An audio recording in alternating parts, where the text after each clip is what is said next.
Investors beware. The fallout from the ongoing Afghan disaster will be severe and lasting. Hello, I'm Steve Forbes, and this is What's Ahead, where you get the insights you need to better navigate these turbulent times. Has the stock market fully absorbed the repercussions of the astonishing, murderously irresponsible actions of President Biden in Afghanistan? Doesn't look like it. First, we must gird ourselves for ongoing hostage crises.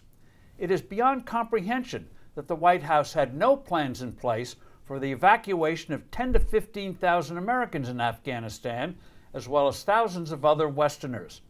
This will lead to an ugly new reality: Afghan terrorists taking hostage those we don't get out. Back in 1979, the Carter presidency and the U.S. were humiliated when the new terrorist Iranian regime seized 52 of our diplomats and citizens, and we looked pathetically weak trying to negotiate their release. Months later, the U.S. botched a rescue mission. Multiply that terrible situation several-fold, and the U.S. will have no ready military force on the ground to prevent these kidnappings. Second, the world situation is going to be a lot more dangerous, hardly an environment for long-term investing and expanding world trade. Iran has a new president who relished executing opponents of the regime. Iran has become considerably more aggressive.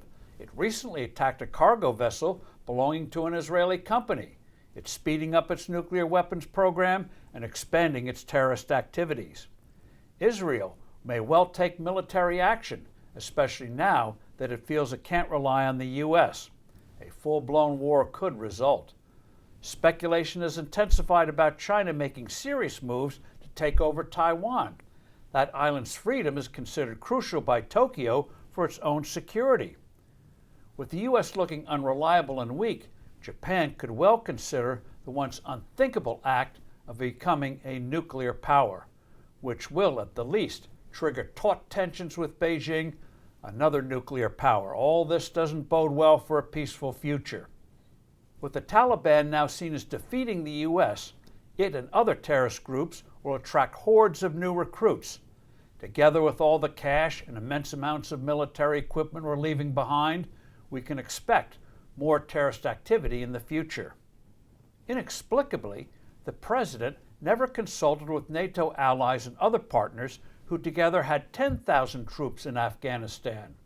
Along the same lines, the administration so far has shown no signs of taking substantive steps to reassure jittery allies and friends, such as meaningfully increasing our presence in the South China Sea, providing Taiwan with the kinds of weapons it needs to meet a mainland attack, stationing more U.S. and allied troops in Poland and the Baltic nations, shipping substantive armaments to Ukraine for its battles in eastern Ukraine against Russia, and sharply increasing the defense budget, which the White House is cutting in real terms.